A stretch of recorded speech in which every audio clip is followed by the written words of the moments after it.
வெண்பருத்தி நூலெடுத்து வாய் வெடிச்ச பூவெடுத்து நான் அணிஞ்சிட தொடுத்து வச்ச நடினமான மாலை இது.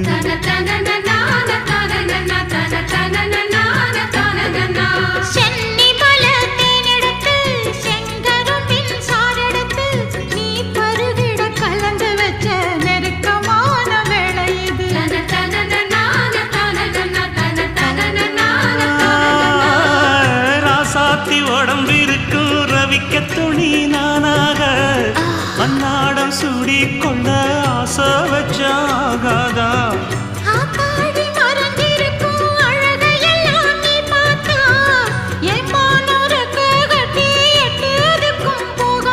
அடிச்சி சக்கரையே எட்டி நீயும் நிக்கிறையே நான் ஏங்கி ஏங்கி பார்க்கிற போறாங்க.